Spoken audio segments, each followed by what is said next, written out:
शुक्लाम्बरधरं विष्णुं शशिवर्णं चतुर्भुजं प्रसन्नवदनं ध्यायेत् सर्वविघ्नोपशान्तये। व्यासं वसिष्ठनप्तारं शक्तेः पौत्रमकल्मषं पराशरात्मजं वन्दे शुकतातं तपोनिधिं। व्यासाय विष्णुरूपाय व्यासरूपाय विष्णवे नमो वै ब्रह्मनिधये वासिष्ठाय नमो नमः। अविकाराय शुद्धाय नित्याय परमात्मने सदैकरूपरूपाय विष्णवे सर्वजिष्णवे यस्य स्मरणमात्रेण जन्म संसारबन्धनात् विमुच्यते। नमस्तस्मै विष्णवे प्रभविष्णवे। ॐ नमो विष्णवे प्रभविष्णवे। श्रीवैशम्पायन उवाच श्रुत्वा धर्मानशेषेण पावनानि च सर्वशः युधिष्ठिरः शान्तनवं पुनरेवाभ्यभाषत। युधिष्ठिर उवाच किमेकं दैवतं लोके किं वाप्येकं परायणं स्तुवन्तः कङ्कमर्चन्तः प्राप्नुयुर्मानवा शुभम्। को धर्मः सर्वधर्माणां भवतः परमो मतः किं जपन्मुच्यते जन्तुर्जन्म संसारबन्धनात्। श्रीभीष्म उवाच जगत्प्रभुं देवदेवमनन्तं पुरुषोत्तमं स्तुवन्नाम सहस्रेण पुरुषः सततोत्थितः तमेव चार्चयन्नित्यं भक्त्या पुरुषमव्ययम् ध्यायन् स्तुवन् नमस्यं च यजमानस्तमेव च अनादिनिधनं विष्णुं सर्वलोकमहेश्वरम् लोकाध्यक्षं स्तुवन्नित्यं सर्वदुःखातिगो भवेत्। ब्रह्मण्यं सर्वधर्मज्ञं लोकानां कीर्तिवर्धनम् लोकनाथं महद्भूतं सर्वभूतभवोद्भवम् एष मे सर्वधर्माणां धर्मोऽधिकतमो मतः यद्भक्त्या पुण्डरीकाक्षं स्तवैरच्चेन्नरः सदा। परमं यो महत्तेजः परमं यो महत्तपः परमं यो महद्ब्रह्म परमं यः परायणम् पवित्राणां पवित्रं यो मङ्गलानां च मङ्गलम् दैवतं देवतानां च भूतानां यो व्ययः यतः सर्वाणि भूतानि भवन्त्यादियुगागमे यस्मिंश्च प्रलयं यान्ति पुनरेव युगक्षये तस्य लोकप्रधानस्य जगन्नाथस्य भूपते विष्णोर्नाम सहस्रं मे शृणु पापभयापहम्। यानि नामानि गौणानि विख्यातानि महात्मनः ऋषिभिः परिगीतानि तानि वक्ष्यामि भूतये। ऋषिर्नाम्नां सहस्रस्य वेदव्यासो महामुनिः छन्दोऽनुष्टुप् तथा देवो भगवान् देवकीसुतः अमृतांशुद्भवो बीजं शक्तिर्देवकी नन्दनः त्रिसामाहृदयं तस्य शान्त्यर्थे विनियुज्यते। विष्णुं जिष्णुं महाविष्णुं प्रभविष्णुं महेश्वरम् अनेकरूपदैत्यान्तं नमामि पुरुषोत्तमम्। अस्य श्रीविष्णोर्दिव्यसहस्रनामस्तोत्रमहामन्त्रस्य श्रीवेदव्यासो भगवान् ऋषिः अनुष्टुप्छन्दः श्रीमहाविष्णुः परमात्मा श्रीमन्नारायणो देवता अमृतांशुद्भवो भानुरिति बीजम् देवकी नन्दन सृष्टेति शक्तिः उद्भवः क्षोभणो देव इति परमो मन्त्रः शङ्खबृन्नन्दकी चक्रीति कीलकम् शार्ङ्गधन्वा गदाधर इत्यस्त्रम् रथाङ्गपाणिरक्षोभ्य इति नेत्रम् त्रिसामासामरः सामेति कवचम् आनन्दं परब्रह्मेति योनिः ऋतुः सुदर्शनकार इति दिग्बन्धः श्रीविश्वरूप इति ध्यानम् श्रीमहाविष्णुप्रीत्यर्थे सहस्रनाम जपे विनियोगः। ध्यानम् क्षीरोदन्वत्प्रदेशे शुचिमणिविलसत्सैकते मौक्तिकानाम् मालाक्लुप्तासनस्थस्फटिकमणिनिभैर्मौक्तिकैर्मण्डिताङ्गः शुभ्रैरभ्रैरदभ्रैरुपरि विरचितैर्मुक्तपीयूषवर्षैः आनन्दीन पुरीयादरिनलिन गदा शङ्खपाणिर्मुकुन्दः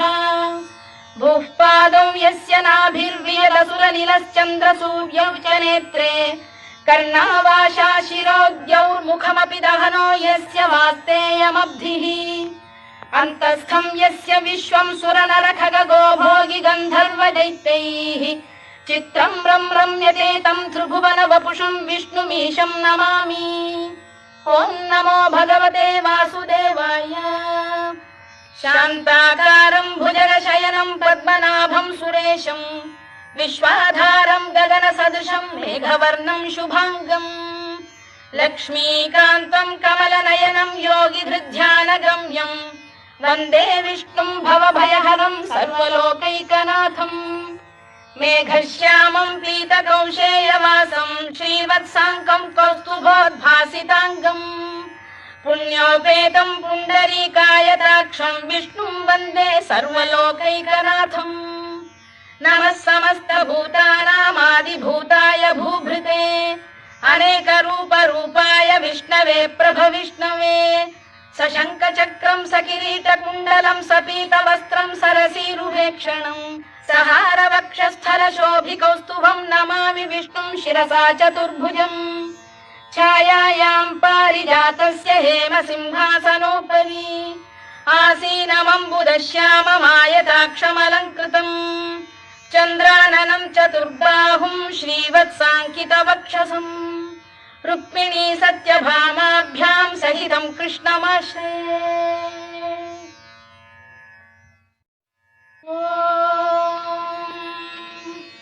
विश्वं विष्णुर्वषत्कारो भूतभव्य भवत्प्रभुः भूतभृद्भावो भूतात्मा भूतभावनः भूतात्मा परमात्मा च मुक्तानां परमागतिः अव्ययः पुरुषः साक्षी क्षेत्रज्ञोऽक्षर एव च योगो योगविदां नेता प्रधानपुरुषेश्वरः नारसिंहवपुः श्रीमान् केशवः पुरुषोत्तमः सर्वः शिवस्थाणुर्भूतादिर्निधिरव्ययः सम्भवो भावनो भर्ता प्रभवः प्रभुरीश्वरः स्वयंभूः शम्भुरादित्यः पुष्कराक्षो महास्वनः अनादिनिधनो धाता विधाता धातुरुत्तमः अप्रमेयो ऋषिकेशः पद्मनाभोऽमरप्रभुः विश्वकर्मा मनुस्पष्टा स्थविष्ठस्थविरो ध्रुवः अग्राह्यः शाश्वतः कृष्णो लोहिताक्षप्रदर्दनः प्रभूतस्त्रिककुब्धाम पवित्रं मङ्गलं परम् ईशानप्राणदप्राणो ज्येष्ठः श्रेष्ठः प्रजापतिः हिरण्यगर्भो भूगर्भो माधवो मधुसूदनः ईश्वरो विक्रमी धन्वी मेधावी विक्रमक्रमः अनुत्तमो दुराधर्षः कृतज्ञः कृतिरात्मवान् सुरेशः शरणं शर्म विश्वरेता प्रजाभवः अधः संवत्सरो व्यालः प्रत्ययः सर्वदर्शनः अजः सर्वेश्वरः सिद्धः सिद्धिः सर्वादिरच्युतः वृषाकपिरमेयात्मा सर्वयोगविनिसृतः वसुर्वसुमनः सत्यः समात्मा संमितः समः अमोघः पुण्डरीकाक्षो वृषकर्मा वृषाकृतिः रुद्रो बहुशिरा बभ्रुर्विश्वयोनिश्रुतिश्रवाः अमृतः शाश्वतस्थाणुर्वरारोहो महातपाः सर्वगः सर्वविद्भानुर्विश्वक्सेनो जनार्दनः वेदो वेदविदव्यङ्गो वेदाङ्गो वेदवित्कविः लोकाध्यक्षः सुराध्यक्षो धर्माध्यक्षः कृताकृतः चतुरात्मा चतुर्व्यूहश्चतुर्दंष्टश्चतुर्भुजः भ्राजिष्णुर्भोजनं भोक्ता सहिष्णुर्जगदादिजः अनघो विजयो जेता विश्वयोनिः पुनर्वसुः उपेन्द्रो वामनः प्रांशुरमोघः शुचिरूर्जितः अतीन्द्रः सङ्ग्रहः सर्गो धृतात्मा नियमो यमः वेद्यो वैद्यः सदा योगी वीरः माधवो मधुः अतीन्द्रियो महामायो महोत्साहो महाबलः महाबुद्धिर्महावीर्यो महाशक्तिर्महाद्युतिः अनिर्देश्य वपुः श्रीमान् अमे आत्मा महाधृधृत् महेश्वासो महीभर्ता श्रीनिवासः सताङ्गतिः अनिरुद्धः सुरानन्दो गोविन्दो गोविदाम्पतिः मरीचिर्दमनो हंसः सुपर्णो भुजगोत्तमः हिरण्यनाभः सुतपाः पद्मनाभः प्रजापतिः अमृत्युः सर्वदृक्सिंहः सन्धाता सन्धिमान् स्थिरः अजो दुर्मर्षणः शास्ता विश्रुतात्मा सुरारिः गुरुर्गुरुतमो धाम सत्यः सत्यपराक्रमः निमिषो निमिषस्रग्वी वाचस्पतिरुदारधीः अग्रणीर्ग्रामणी श्रीमान् न्यायो नेता समीरणः सहस्रमूर्धा विश्वात्मा सहस्राक्षः सहस्रपात् आवर्तनो निवृत्तात्मा संवृतः सम्प्रमर्दनः अधः संवर्तको वह्निरनिरोधरणीधरः सुप्रसाद प्रसन्नात्मा विश्वधृक् विश्वभुग्विभुः सत्कर्ता सत्कृतः साधुर्जह्नुर्नारायणो नरः असंख्येयो प्रमेयात्मा विशिष्टः शिष्टकृच्छुचिः सिद्धार्थः सिद्धसङ्कल्पः सिद्धिदः सिद्धिसाधनः वृषाही वृषभो विष्णुर्वृषपर्वा वृषोदरः वर्धनो वर्धमानश्च विविक्तः श्रुतिसागरः सुभुजो दुर्धरो वाग्मी महेन्द्रो वसुदो वसुः नैकरूपो बृहद्रूपः शिपिविष्टप्रकाशनः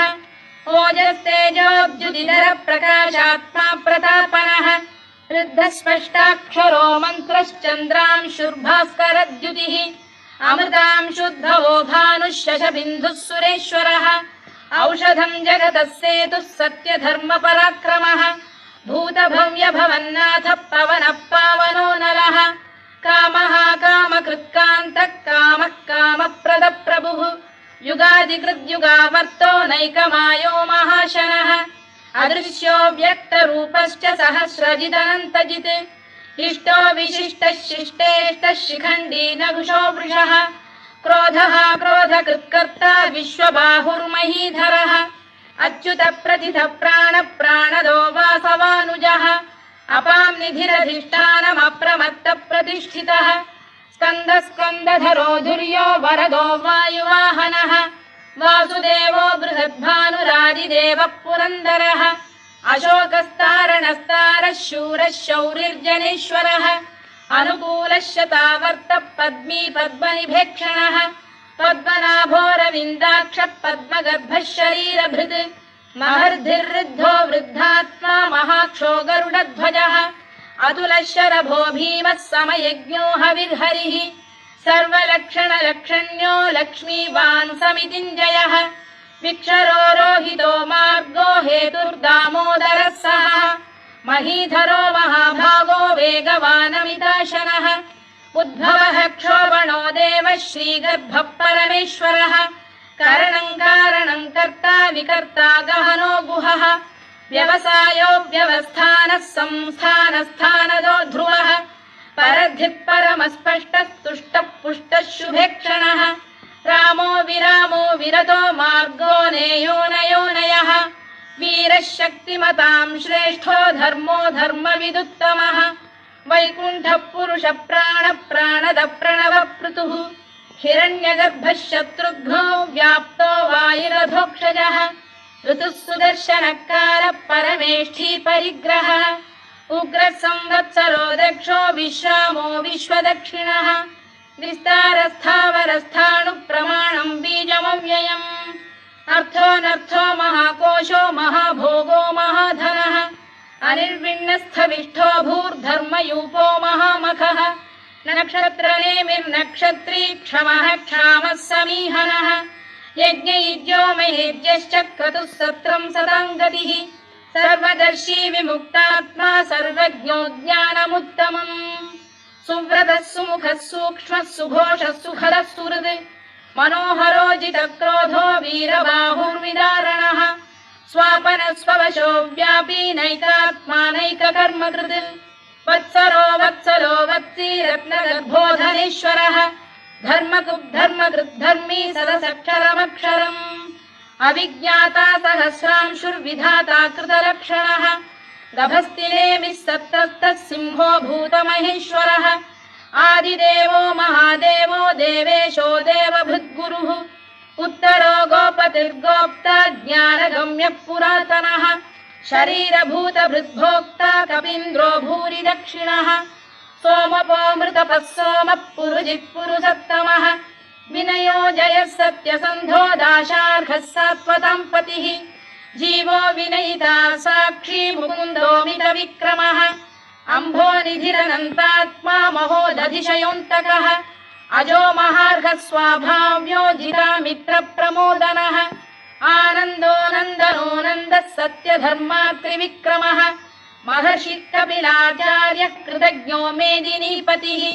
त्रिपदस्त्रिदशाध्यक्षो महाशृङ्गकृतान्तकृत्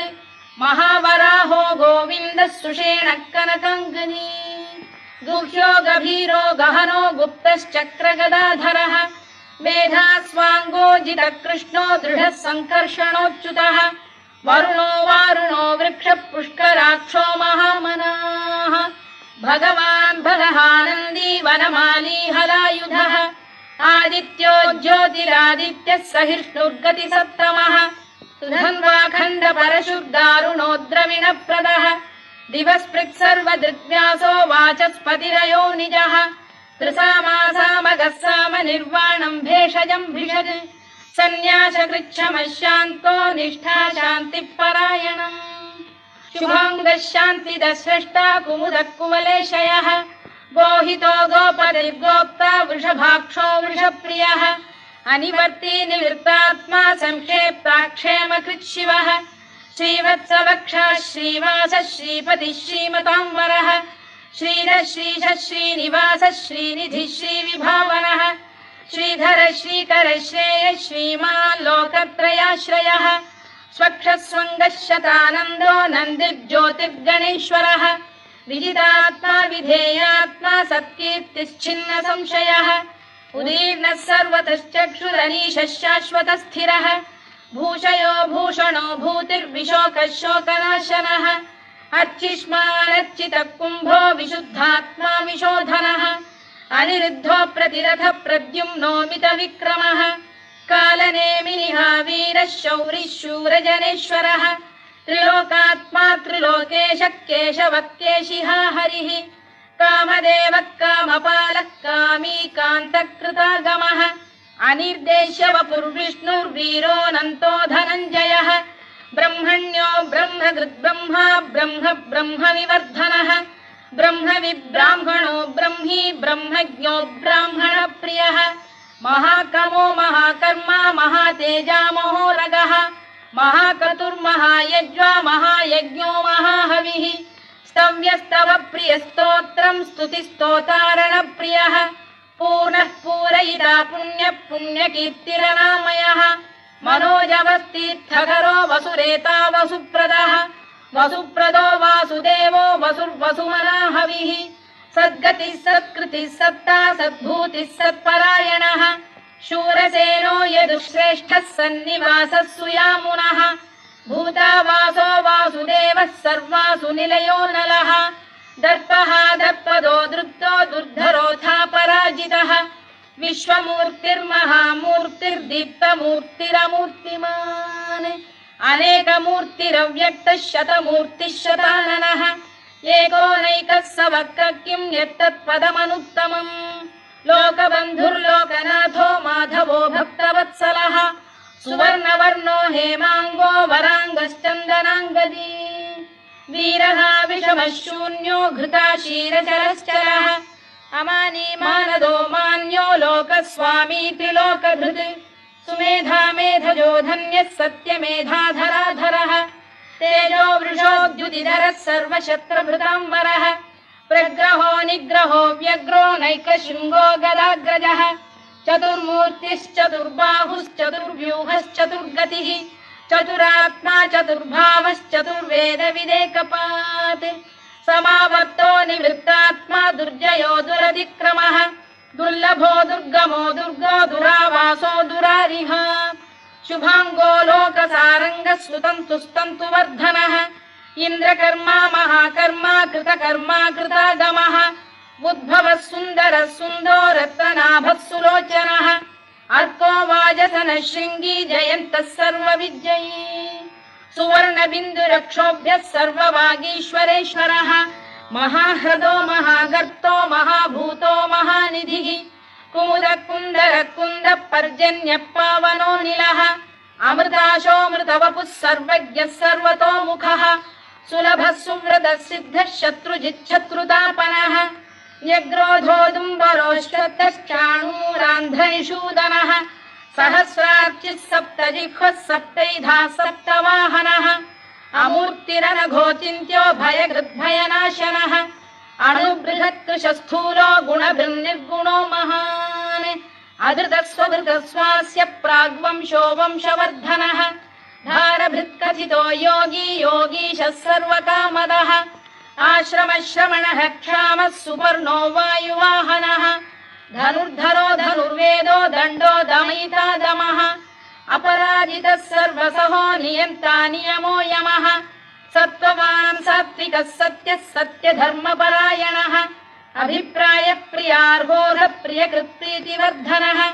विहाय सगतिर्ज्योतिः सुरुचिर्पुतभुग्विभुः रविर्विरोचनः सूर्यः सविता रविलोचनः अनन्तो हुतभुग्भोक्ता सुखदो नैकजोऽग्रजः अनिर्विण्णः सदामर्षी लोकाधिष्ठानमद्भुतः सनातनतमः कपिलः कपिरव्ययः स्वस्तिदः स्वस्तिकृत् स्वस्ति स्वस्ति भुक् स्वस्ति दक्षिणः आरौद्रः कुण्डली चक्री विक्रम्यूर्जितशासनः शब्दातिगः शब्दसः शिशिरः शर्वरीकरः अक्रूरपेशलो दक्षो दक्षिणः क्षमिणां वरः विद्वत्तमो वीतभयः पुण्यश्रवणकीर्तनः उत्तारणो दुष्कृतिः पुण्यो दुःस्वप्ननाशनः वीरः रक्षणः सन्तो जीवनपर्यवस्थितः अनन्तरूपोऽनन्तश्रीर्जितमन्युर्भयापहः चतुरश्रो गभीरात्मा विदिशो व्यादिशो दिशः अनादिर्भूर्भुवो लक्ष्मी सुवीरो रुचिराङ्गदः जननो जनजन्मादिर्भीमो भीमपराक्रमः आधारनिलयो धाता पुष्पहास प्रजागरः ऊर्ध्वगः सत्पथाचार प्राणद प्रणवप्रणः प्रमाणं प्राणनिलय प्राणभृत्प्राणजीवनः तत्त्वं तत्त्वविदेकात्मा जन्म मृत्युजरातिगः भूर्भुवः स्वस्तरुस्तारः सविता प्रपितामहः यज्ञो यज्ञपतिर्यज्वा यज्ञाङ्गो यज्ञवाहनः यज्ञभृद्यज्ञकृद्यज्ञी यज्ञभुग्यज्ञसाधनः यज्ञान्तकृद्यज्ञदुह्यमन्नमन्नाद एव च आत्मयोनिः स्वयं जातो वैखानः सामगायनः देवकीनन्दनः स्रष्टा क्षितीशः पापनाशनः शङ्खबृन्नन्दकी चक्री शार्ङ्गधन्वा गदाधरः रथाङ्गपाणिरक्षोभ्यः सर्वप्रहरणायुधः सर्वप्रहरणायुध ॐ नम इति वनमाली गरीशाङ्गी शङ्खी चक्री च नन्दकी श्रीमान्नारायणो विष्णुर्वासुदेवोऽभिरक्षतु वनमाली गरीशाङ्गी शङ्खी चक्री च नन्दकी श्रीमान्नारायणो विष्णुर्वासुदेवोऽभिरक्षतु वनमाली गरीशाङ्गी शङ्खी चक्री च नन्दकी श्रीमान्नारायणो विष्णुर्वासुदेवोऽभिरक्षतु इतीदं कीर्तनीयस्य केशवस्य महात्मनः नाम्नां सहस्रं दिव्यानामशेषेण प्रकीर्तितम् य इदं शृणुयात् नित्यं यश्चापि परिकीर्तयेत् नाशुभं प्राप्नुयात् किञ्चित् सोमुत्रेह च मानवः वेदान्तको ब्राह्मणः स्यात् क्षत्रियो विजयी भवेत् वैश्यो धनसमृद्धः स्यात् शूद्रः सुखमवाप्नुयात् धर्मार्थी प्राप्नुयात् धर्ममर्थार्थी चार्थमाप्नुयात् कामानवाप्नुयात् कामी प्रजार्थी चाप्नुयात् प्रजाम् भक्तिमान् यः सदोत्थाय शुचिस्तद्गतमानसः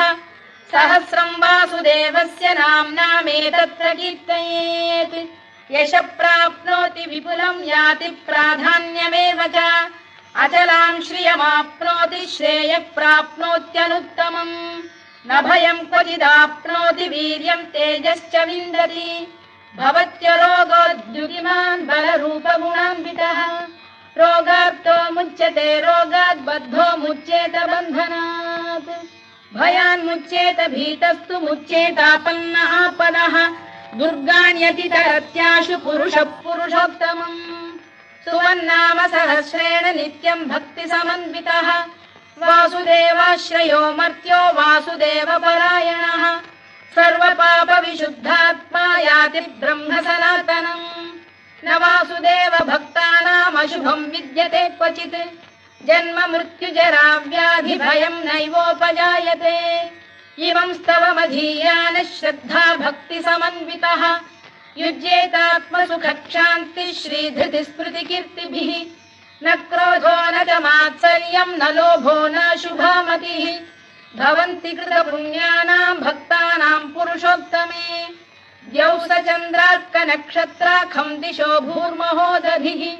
वासुदेवस्य वीर्येण विधृतानि महात्मनः